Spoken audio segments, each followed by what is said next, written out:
আসসালামু আলাইকুম বন্ধুরা, আপনারা দেখতেছেন আমার ছাদ বাগান। তো আজ আপনাদেরকে কিছু আম দেখাবো। আমার এই গাছটি অনেক পুরানো। এই গাছটির আম কয়েকবারই আপনারা দেখেছেন। এই বছর আমার এই গাছটায় আম তেমন একটা আসে না, কারণ যখন আম আসছে, ফুল আসছে, তখন প্রচুর বৃষ্টি এবং অনেক রৌদ্র ছিল। আর আপনারা তো জানেন, আম সাধারণত শীতকালীন ফল, অতিরিক্ত তাপমাত্রা সহ্য করতে পারে না, জারটি আম। তাই এই গাছে যখন ফুল আসছে, প্রচুর তাপমাত্রা ছিল, অনেক সূর্যের আলো ছিল এবং প্রচুর বৃষ্টি ছিল। আপনারা জানেন, কয়েকদিন আগে বাংলাদেশে বন্যা হয়ে গেছে। তো তার কারণে এই আমগুলো টিকে নাই।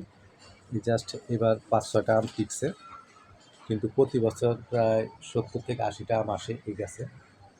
তো এই বছর আমার গাছটা আমাকে তেমন একটা ফল দেয় নাই, এই জন্য মনটা খারাপ। তারপর আলহামদুলিল্লাহ 4-5টা আম আছে। এবং পেঁপে গাছটা আবার বৈশিষ্ট্য হলো, খুব 12 মাসে আম, তো দ্রুতই আবার ফল চলে আসবে। হয়তো আরও 15-20 দিন পরে আমি আরও কিছু ফল পাবো। তখন হয়তো একটু শীত পড়বে, তখন অনেকটাই ফল পাওয়া যাবে। তো আজ এই পর্যন্তই। সবাই ভালো থাকবেন।